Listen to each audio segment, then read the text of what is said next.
aconteceu bem parecido agora também, né? Com esses escândalos, todas essas empresas, né? FTX e outras. Então dá para ver que os erros se repetem. Talvez porque pessoas de TradFi também vieram para o mundo cripto, não tinha tanto regulação.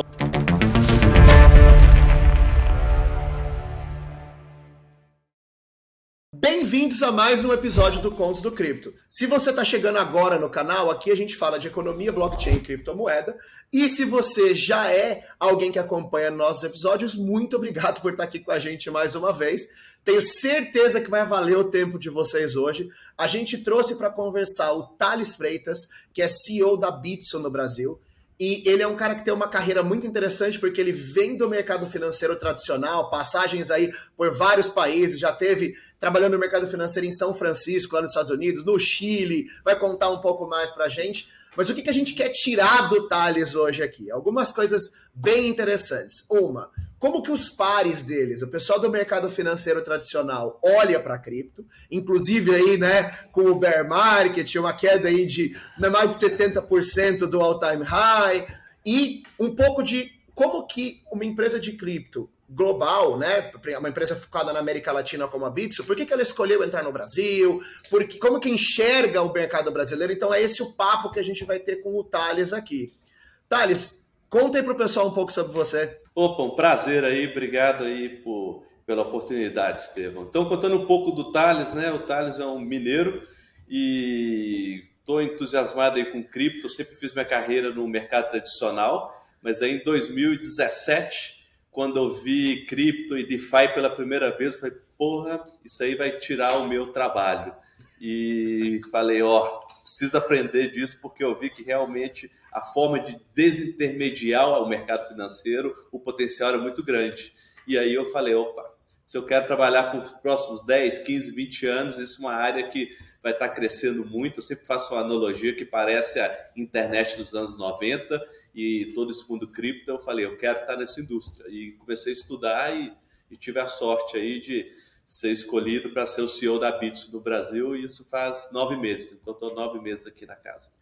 Olha, Thales, eu gosto muito dessas modéstias quando a pessoa fala, eu tive sorte. Com certeza sorte teve um pedacinho, mas não foi o principal. Não, é isso aí, que, como se diz, quanto mais eu trabalho, mais sorte eu tenho. Mas eu acredito em sorte também, mas sim, concordo contigo. Tá legal. Eu sou o Kenneth Correia, eu sou entusiasta aqui do universo cripto, venho do mundo corporativo, de gestão, e quero ver esse olhar aí, como é que os parceiros, como é que os colegas olham, né, para a decisão de carreira nessa linha, para estar nesse mundo que tem um quê aí de anarquia, de mudança, de provocação. Bom, e eu sou o Estevão Rizos, né, host aqui do episódio, tenho uma carreira longa em marketing digital, marketing e inovação, e vou estar conduzindo hoje o papo aqui com o Thales junto com o Kenneth. Thales, deixa eu começar perguntando para você o que eu já puxei ali no comecinho do episódio, né? Você tem uma carreira no mercado financeiro tradicional e uma carreira internacional, né? Eu dei uma olhada, até o LinkedIn, o seu LinkedIn vai estar aqui na descrição. Você passou pelo Citi no Chile, passou pelo HSBC no Chile, em São Francisco, né? Então, você tem uma visão muito interessante de insider mesmo dentro do mercado financeiro tradicional, né, de uma maneira bem especializada. Você falou um pouquinho para a gente de como foi a sua vinda para a cripto, mas seria legal você contasse um pouco como é que foi a mudança de mentalidade e as dores quando você saiu de lá e veio para cá, para o nosso lado. Mas também, assim, em relação à sua hesitação, se você teve algum medo, como é que foi essa relação dessa mudança de mercado? Então, aí dando oi também, viu, Kenneth? Muito bom até com você. Então, como você falou, Estevão, eu estava em São Francisco, tinha uma carreira, digamos, bem exitosa, né? Já estava fazendo o mesmo trabalho há 6 anos. E, o mercado financeiro, acordar, ver o Bloomberg lá e conversar, é isso que me move, né? Mas, por outro lado, eu vi quando eu já estava, contando, eu recebia meu bônus, sabe? Do mercado financeiro, você trabalha para isso, aí você recebia o bônus. Eu já estava contando, faltam 359 dias para o próximo. Eu falei, não, eu tenho que mudar. E aí foi o bichinho do cripto que me picou, que eu conheci primeiro o DeFi, como eu vendia dívida de mercados emergentes. Então a gente tinha muito negócio, uma empresa, uma Pemex do México, uma Petrobras, vendendo um bonde, e o processo para distribuir essa dívida era extremamente manual. né? E o settlement também é tudo na mão e bookando. E quando eu vi que era possível você interagir nesses protocolos de DeFi, tudo automático, toda essa lógica já, né, programada na blockchain, eu falei, pô, vou ficar sem emprego daqui a uns anos. E aí eu comecei a interessar, né? E aí teve primeiro um Head of Trading do HSBC na época, que foi para Coinbase. E aí eu, pô, falando com ele, eu falei, nossa, eu quero fazer parte disso.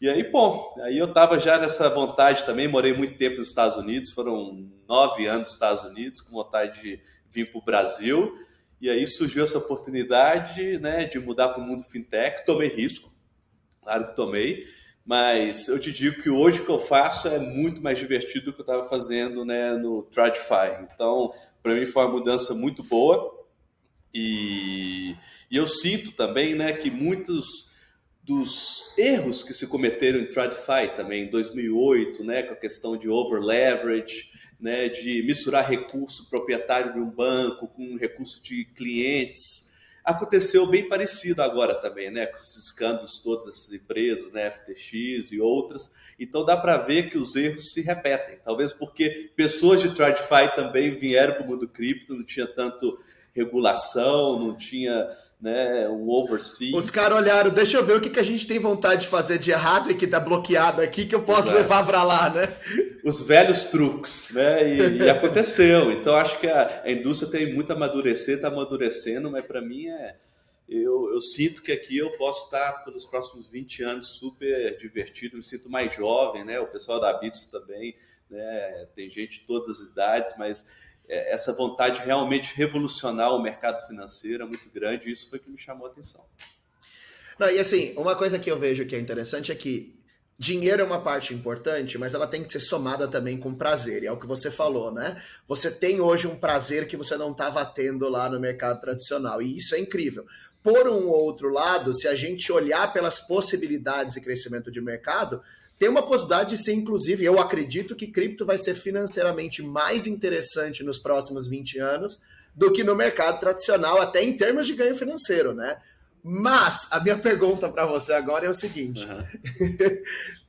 Os seus amigos que ficaram devem ter te achado louco quando você fez a mudança, então eu quero saber o que seus amigos falam, comentam, mas principalmente quando veio o bear market e derrubou o mercado em mais de 70%, eu imagino que você deve ter recebido umas ligações, deve ter recebido uma tiração de sarro, e eu queria saber o que eles te falaram e principalmente o que você respondeu para eles. Não, pô, excelente pergunta, e acho que o timing também que eu vim para o mundo cripto, para Bitso, né, eu comecei na metade de abril, né, então quando o inverno começou ali foi em maio, por ali começou, então o timing meu, digamos, foi pé frio, digamos, né, quando eu vim para cá. E, pô, o mercado começou a cair, meus amigos falaram, pô, Thales, seus stock options já estão underwater, né? As primeiras brincadeirinhas assim, né? E foi um ano que o pessoal que estava em bem, que recebeu bônus fantástico, né? Que o mercado subiu, as taxas de juros aumentaram, então os bancos ganharam dinheiro. Então foi aquele ano que foi o melhor bônus dos últimos anos, né? Esse ano acho que vai ser ruim, mas o passado foi muito bom. E aí o pessoal falou, pô, Thales, você mudou para cripto e, ó, aí emburacou o negócio. De fato, mas ó, não me arrependo, viu, querido Estevão? Eu fui lá em Nova York, quando foi? Foi em novembro. E aí eu encontrei, né, com o pessoal da empresa, meu chefe, Thales, vem para cá de novo, né? Você já tem seu Series 7, 63, só assina a carta oferta aqui, você começa amanhã. Eu falei, cara, você não acredita. Como você falou, dinheiro não é tudo. E o tanto que eu tô aprendendo também, né? Pelo cargo, que é super legal, o seu CEO, que... Não sei, ali eu estava comprando e vendendo trade, hoje eu já vejo coisas de marketing, né, e liderar a equipe que está legal, mas o mercado em si, o que é o cripto, as inovações que está saindo, a facilidade de mover dinheiro e todo o potencial, como você falou, é tão grande que eu estou super convicto desse trade. Se fosse hoje, tá vendido para cripto. Tô compradaço e vou double down, triple down, e por mais que eu trabalhe na Bitso, meu salário, uma parte vai para cripto e sigo reinvestindo. Então, tipo assim, eu acredito muito na indústria. Não dá para falar que tá vendido, né, cara? Logo depois que eu falei, falei, putz, funcionaria em qualquer outro tópico, não nesse.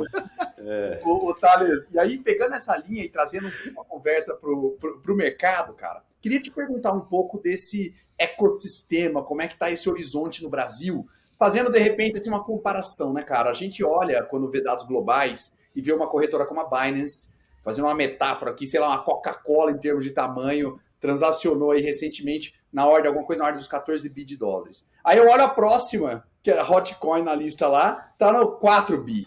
Eu tenho que somar 5 para chegar no tamanho que é essa. Cara, como é que é concorrer com uma gigante dessa? Pergunto na Bitso, olhando para o mercado brasileiro, que você está muito inserido, mas de maneira geral também. Como que é esse panorama, cara? Essa briga? Tem oportunidade? Tem algum gap que dá para aproveitar pelo próprio tamanho? Não, excelente pergunta e é o desafio, né?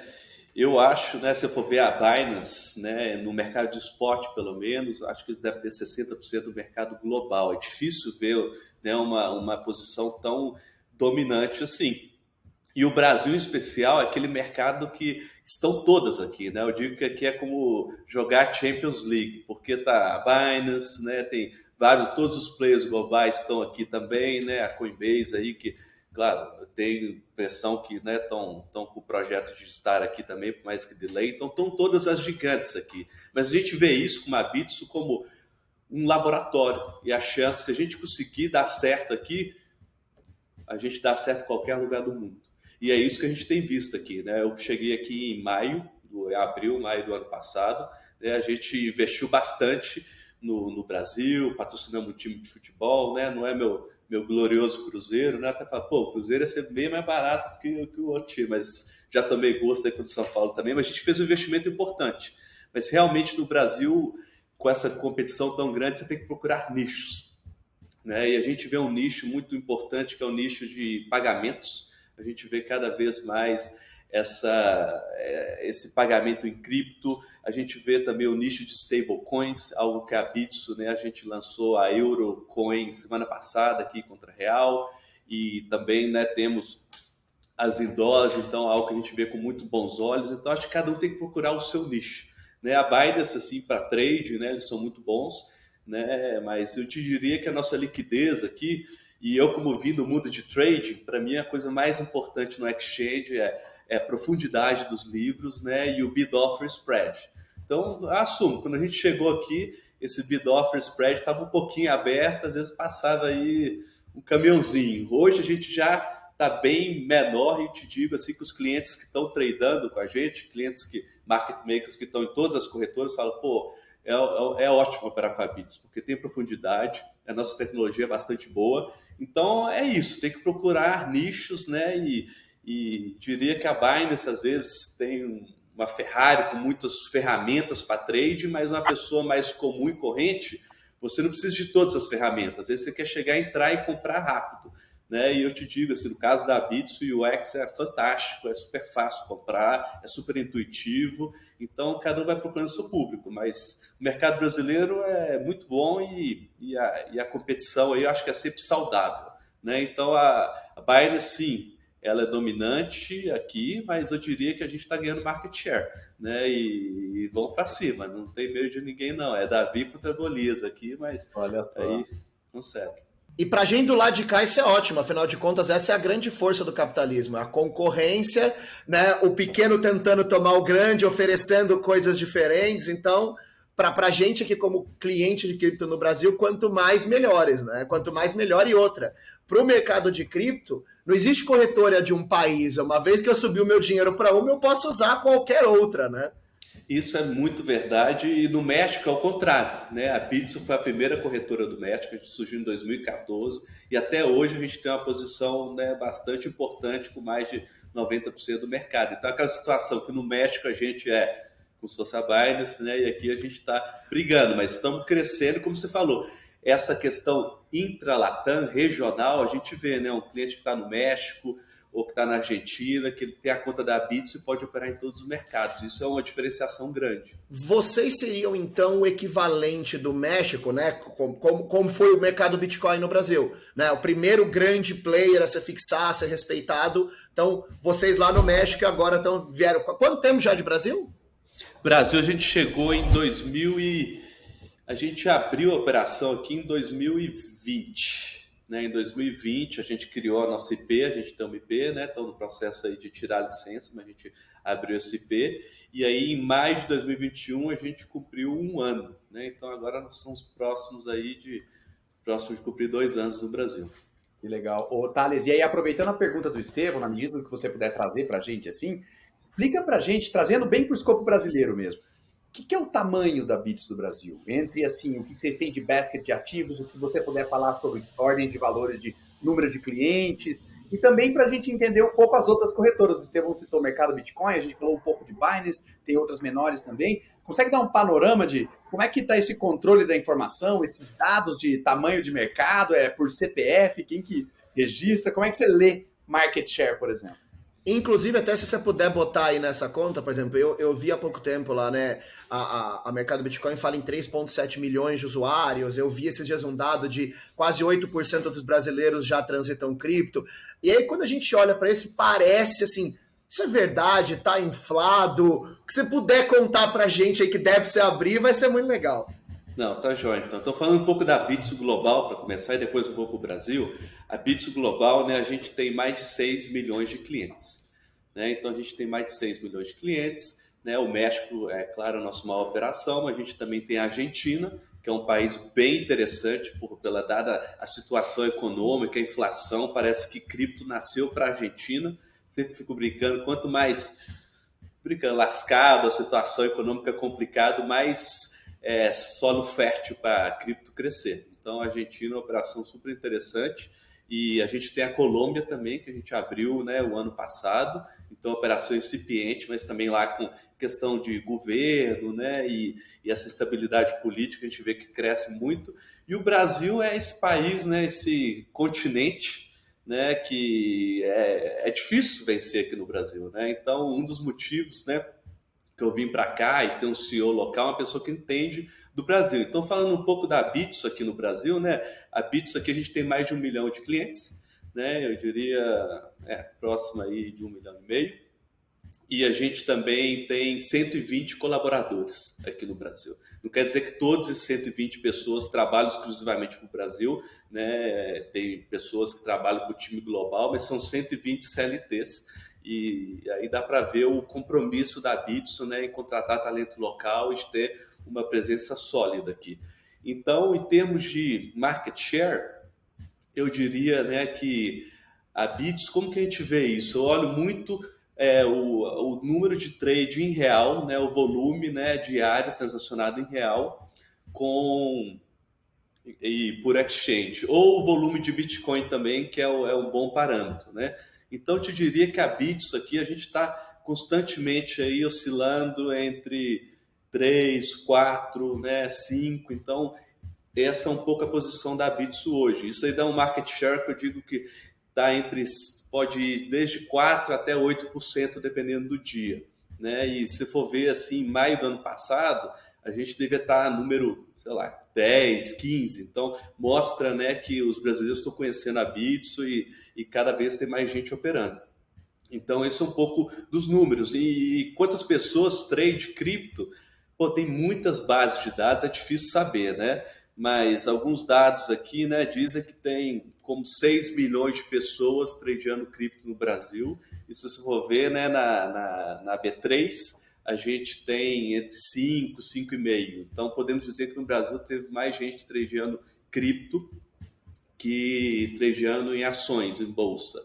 Então, é um mega mercado em termos de empresa também, né? Eu sei que, segundo os dados da Receita Federal, em outubro de 2022, mais de 42 mil companhias realizaram transações com cripto no Brasil, né? Então, isso mostra também que o mercado, o mundo corporativo institucional também está usando cripto. Então, é um mega mercado. Segundo a TIM Análise, o Brasil é o número 7, né? E é um mercado que o brasileiro gosta de tradar, essa que é a verdade, né? Eu mesmo, pessoalmente, desde moleque aí, eu lembro que, sei lá, tradeava na época as ações da Plim, né? Quem é mais velho aí deve saber, que era, né, as famosas Plin, Net, e o brasileiro gosta de tradar. Então a diferença que a gente vê com outros mercados é isso. O brasileiro gosta muito de trade. Plin 4 era Plin 4. Era isso? É isso mesmo, isso cara, mesmo. Muita opção. Pô, opção de Plin. Perdi muito dinheiro com opção de Plin 4, cara. Agora você acabou de levantar um fantasma aqui, até fiquei meio mal aqui, deu uma suave.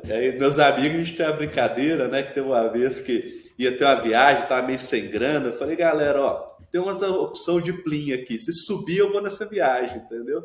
E acabou que de quinta para sexta, tipo, triplicou o preço das opções da Plin, sei lá por quê.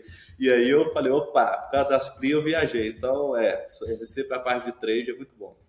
Mas, Thales, aí uma coisa que você ficou falando, e assim, né? Você falou que teve mais gente até que mexeu com cripto do que com bolsa e tal. Então, eu tenho uma pergunta específica, que é uma curiosidade que eu tenho, que talvez você tenha um insight aí. Eu participei, quando eu comecei a estudar cripto, eu sou de marketing, né? Então, eu queria entender a lógica da cabeça de quem investia em cripto no Brasil, porque a empresa que eu trabalhava, que eu ainda sou business advisor lá, a Niftify, trabalha com fracionamento de cripto, de NFT, eu comecei a entrar em grupo de WhatsApp, grupo de Facebook, e eu percebi uma característica que era o seguinte, pessoas de uma renda menor, isso é impressão minha, eu quero que você me diga se eu estiver errado, e que estavam um pouco naquele hype de estar vendo subir, tradando muito e tal. Eu queria que você me desse uma ideia assim, você tem uma visão um pouco mais clara do qual é o perfil do investidor de cripto brasileiro, e se até uma comparação com o investidor de bolsa, né, da B3, você consegue dar um paralelo com isso? Olha, o que você falou é certo. A gente nota aqui no Brasil que eu acho que o brasileiro é muito ambicioso, né, para o bom e para o mau sentido. E essa vontade também de ficar rico rápido também acontece, é uma característica do investidor brasileiro de cripto, né? Tanto que aqui na Bitso, se for ver o número de fraude, infelizmente ainda acontece, é um problema, né, que as exchanges têm. Por mais que a operação do México seja maior, mas esse social scam, né, de fraude aqui, às vezes no Brasil é maior que no México, na Bitso. Então mostra, né, que os brasileiros, essas pirâmides, né, sei lá, me transfere 1.000 em Bitcoin que eu te transfiro 2.000. É impressionante que o pessoal cai nisso, mas continua caindo, né? A gente faz um trabalho gigante, a gente manda e-mails, coloca pop-ups, até às vezes trava a conta da pessoa para ela não fazer um saque para um exchange ou para uma carteira que não conhece, mas às vezes se a pessoa liga e fala, não, eu quero fazer, acredita. Então, eu acho que tem isso. Então, tem um perfil, sim, né, que tem pessoas que buscam, né, enriquecer rápido, e aí nota quando vem o inverno, né, o volume cai bastante, né, porque realmente está naquela hype, o pessoal querendo ganhar. Mas a gente nota também que, né, no caso da Bits, os nossos clientes, a maior parte são investidores também mais de longo prazo, né, uma pessoa mais um perfil mais buy and hold, né, então aquela pessoa que compra, que acredita, né, e normalmente tem 3 moedas, né, que é claro, Bitcoin, Ethereum e não sei, tem algumas começando a conhecer Matic e outras, mas normalmente esse é o perfil, e a gente nota, né, que essas pessoas que são mais buy and hold estão começando, né, a cair um pouco mais em invest, então a gente vê essa mudança de comportamento. Mas diria assim, em geral, sim, são pessoas que querem um ganho rápido, e quando o mercado está na baixa, né, você pega o volume, né, de grande parte das exchanges caiu muito. Por outro lado, né, o volume de empresas, né, empresas que às vezes querem fazer um hedge, que tem que pagar um invoice, não sei, daqui a 2 meses em dólar, então falar, opa, vou comprar um dólar digital aqui, que eu já estou hedge aqui, e depois eu faço uma transferência. Então, esse tipo de uso de caso tem aumentado bastante. Thales, aí eu acho que eu vou emendar 2 perguntas aqui para não tomar, mas assim, a Bitso tinha, pelo que eu entendi, vocês têm um olhar grande para a América Latina, mas vocês poderiam expandir para qualquer lugar do mundo, né? Por que a escolha pelo Brasil, né? Dentro do que vocês fazem hoje, qual é a ênfase da companhia como um todo no mercado brasileiro? E como que você acredita que o mercado, de forma geral, global, enxerga o mercado do Brasil? Porque você, imaginando a sua posição, você conversa com gente em altos cargos dentro de outras empresas de cripto do mundo inteiro. Então, resumindo a pergunta, por que o Brasil? Como que o resto do mundo enxerga o mercado brasileiro? Então a Bits decidiu vir para o Brasil porque, como você falou, a gente é a maior exchange da América Latina e para ser a maior você tem que estar no Brasil, né? Igual outras fizeram o caminho inverso do Brasil indo para o México, né? Então, se for ver, se a gente fosse um pouco menos bold, às vezes a tendência seria, ok, vamos começar no Peru, Colômbia, Chile e vir para o Brasil. Só que a Bitso, a gente tem essa tecnologia tão incrível, né? Que a gente construiu essa plataforma super sólida e a gente chegou aqui e falamos, opa, ter oportunidade aqui. Até olhamos, né, possibilidades de fazer parceria, de adquirir outras, mas a gente decidiu, né, ficar com a nossa tecnologia, porque acho que isso é muito importante, você ter essa tecnologia igual em todos os países e expandir. E você pega o uso, né, o mercado financeiro brasileiro, comparado com o resto de Latam, né, ele é muito mais profundo, né, que os outros mercados, muito mais profundo. Então, e o brasileiro gosta muito de tradear. Então, o objetivo de escolher o Brasil foi isso, que a gente vê aqui que o trading de cripto, né, brasileiro compra, vende, o que a gente estava falando um pouco na pergunta anterior, né, e todo o caso também de empresas, né, e o mercado aqui. Então, esse foi o objetivo que a gente escolheu, vir aqui para o Brasil. E muitos aprendizados, né? Eu diria que foi fácil, né? A gente chegou aqui, teve que localizar o site, né? Algumas coisas assim que é bem diferente em relação ao México. Então a gente teve muito aprendizado, mas diria que cada vez mais a gente vê os resultados. Diria que o Brasil é o país que está mais crescendo da Bitso, né?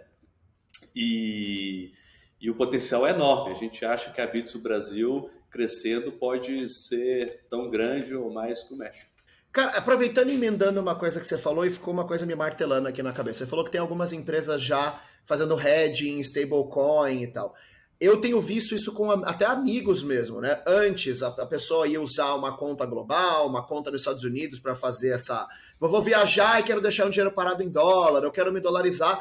E eu já tenho visto vários amigos, até pela simplicidade, fazendo hedge usando stablecoin. Você tem visto um crescimento disso tanto em empresa como em pessoa física? Essa coisa de vou usar stablecoins como um hedge em dólar? Ou para guardar para uma viagem, alguma coisa assim? Questão de ser significativo. Sim, se for ver, o ano passado, o nosso volume de stablecoin aumentou mais que 80%. Por mais que o mercado, né, estivesse num winter, né, no inverno, e que os volumes caindo em geral, mas o volume de stablecoin na Bitso aumentou mais de 80%, e já te digo que esse ano continua aumentando. Né? Ano passado a gente tinha um produto, né, de earning, que a gente, né, os clientes, né, autorizavam a Bitso a investir, conseguir um yield sobre esses stablecoins. Depois que teve, né, a volatilidade da FTX, tudo, a gente, né, deu uma pausa nesse programa, mas sim, o crescimento de stablecoin e com essa volatilidade política também, né? Se for olhando, né, não só aqui no Brasil, mas na Argentina, que eles têm uma inflação de 90% ao ano, a gente nota bem claro que no final de mês, início de mês, você pega o volume de trading de stablecoin, tipo, aumenta por 3, 4. Então, o que o pessoal está fazendo na Argentina? Eles recebem o salário em peso, na mesma hora já dolarizam, né? E aí eles começam a gastar à medida que precisa esses dólares, né? E a Bitso tem, né, um sistema que você pode gastar com QR Code, ou a pessoa simplesmente transforma em peso e transfere para a conta e vai gastando. Então, nesse caso na Argentina, é claro, e no Brasil a gente viu também, né, um crescimento muito importante no passado, e continua também, porque o real pode parecer que está barato aí a 5,20, mas nunca se sabe, né, a direção. Então, eu sempre recomendo alguém ter aí uns 20%, 30% aí do patrimônio dolarizado. Assim, isso é algo pessoal, mas que eu acho que muito do nosso custo de vida é em dólar, né? Sei lá, o computador, o seu telefone celular. Então, ter um pouco de dólar, né? Eu acho que é bom e é super fácil dolarizar com stablecoin. Você faz uma transferência para a corretora, Pix, compra e that's it. E a gente ainda paga uns jurinhos aí, um rendimento, que são 2% ao ano. Não é lá grandes coisas, mas é um rendimento. Ô, Thales, e aí eu fiquei curioso, você falou da Argentina, né, cara? E com esse cenário que você está contando aí, essa inflação e hiperinflação aí, e o cartão faz sentido como produto ali, porque eles têm umas dificuldades de acesso à moeda, vou falar de maneira geral, para liquidez mesmo no consumidor final. Ele encaixou bem assim com esse momento? Fez sentido para esse momento? Lá a gente não tem um cartão ainda, né? Pode estar no pipeline, a gente está com cartão para ser lançado do México, mas o que a gente tem lá é um QR Code. Né? Então você abre a app da Bitso, pode ser a app da Bitso do México, do Brasil, da Argentina, e lá eles têm muitos QR Codes, muito do mercado pago. Então você chega, escaneia esse QR Code, e com esse QR Code você pode pagar usando suas criptos, você pode usar pagando o saldo em peso argentino ou em dólar digital.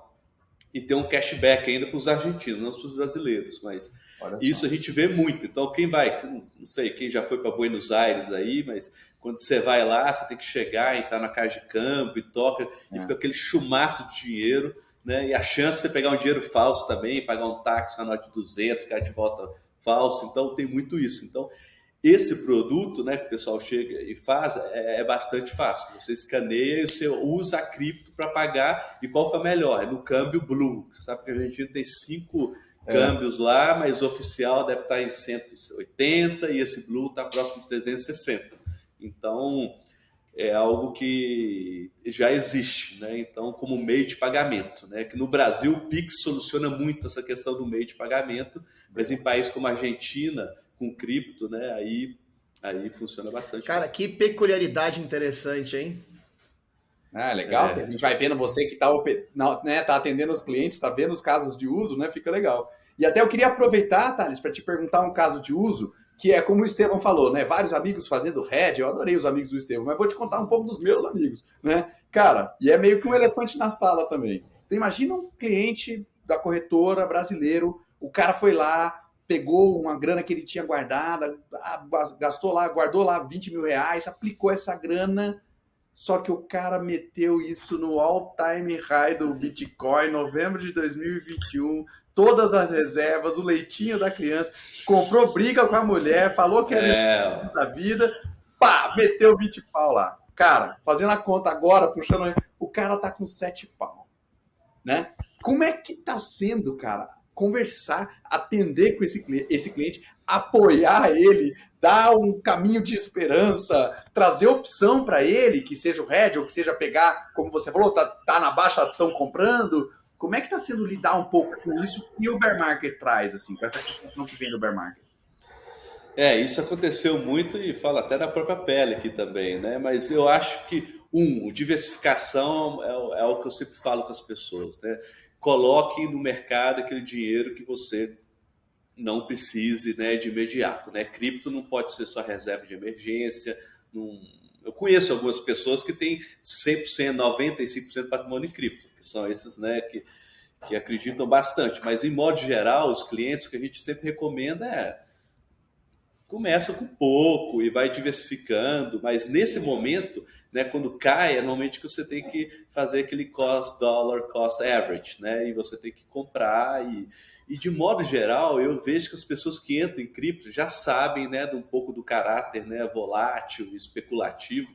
Então eu acho que as pessoas já sabem um pouco disso, né, e como eu sempre falo, é a mesma coisa, você pega um gráfico, né, da Amazon durante a bubble, né, a ação estava lá na altura e despencou também. Mas quando você amplia esse gráfico, né, de 90 até hoje, você vê onde está o preço e fala, pô, ali foi tipo um blipzinho, né, e nem cosquinha faz. Então eu estou dizendo que cripto, né, eu acredito veemente que se a gente olhar daqui a 15, 20 anos, entendeu? Foi igual a outros bear markets que a gente tem e vai fazer new highs. Então, o que eu incentivo é isso, ó.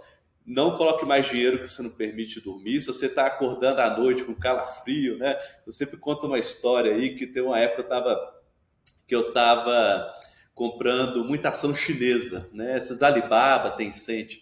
Pô, quando eu estava... gosta? Bom. Quando eu vi que eu estava acordando 2, 3 da manhã para olhar essas posições, eu falei, pô, tem alguma coisa de errado, né? Ou tô tomando muito risco e tal, e realmente chegou um dia e falei, diminuí, graças a Deus que eu diminuí, porque depois emburacou. Mas é um pouco disso. Eu emburaquei, é isso que eu falei, eu emburaquei. Eu acho que o Thales derrubou o mercado cripto quando ele esteve Ásia. Nossa, quem me dera, mas é isso então. Então, realmente, né, quando tá bull, essas posições concentradas, você é o cara mais inteligente do mundo.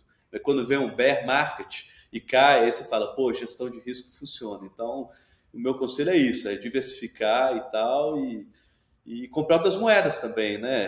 Já que está no mercado, né? O pessoal sempre começa, né, com Bitcoin, Ethereum, mas eu sempre recomendo outros também. Isso, mas eu continuo comprando e eu noto aqui que os nossos volumes, por exemplo, o mês de janeiro foi o nosso melhor mês de volume retail, né? E fevereiro, mesmo com carnaval e tudo, foi bem próximo, então a gente já vê que as pessoas, né, estão lá na base adormecida e quando começa o rally eles começam a tradear de novo. Então é isso, eu vejo que o cliente, os consumidores estão bem mais, os investidores, né, bem mais conscientes com isso e já tem esse horizonte mais de longo prazo mesmo. Thales, então assim, para a gente encerrar o episódio hoje, eu vou fazer uma pergunta para você, eu vou te botar um pouquinho assim, tentar te colocar um pouquinho na berlinda aqui, mas Tá, eu queria entender o seguinte, eu falo que assim, eu e o Kennedy, a gente viu, assim como você também falou, né, a gente viu a bolha do .com, então veio aquele high, e eu falo por mim, né? Eu comecei a trabalhar com marketing digital bem cedo, quando o digital começou a explodir. E eu tinha aquela visão anarquista de que a grande mídia vai morrer e o digital vai substituir tudo. E a gente aqui no canal, a gente pegou uma ideia de tentar formar o público de Web 2 para Web 3, né? E mostrar um pouco para o pessoal mais jovem que está em cripto que, na verdade, assim, esse momento anarquista é o começo e depois as coisas começam a encaixar. Essa é a minha visão, né? O que eu queria perguntar para você, assim, olhando para o futuro, o que você imagina que precisa acontecer para a cripto voltar a crescer, para ganhar um espaço importante dentro do mercado financeiro global? Ele já tem uma posição, mas uma posição realmente de destaque, né? A gente falou um pouco antes até do episódio começar sobre Swift, talvez a possibilidade de cripto ter alguma importância nesse mercado. E a minha pergunta também é assim, o que você está enxergando aí para 23, 24 em termos de positivo, não vou dizer de valor, mas de crescimento, queda das principais criptos aí?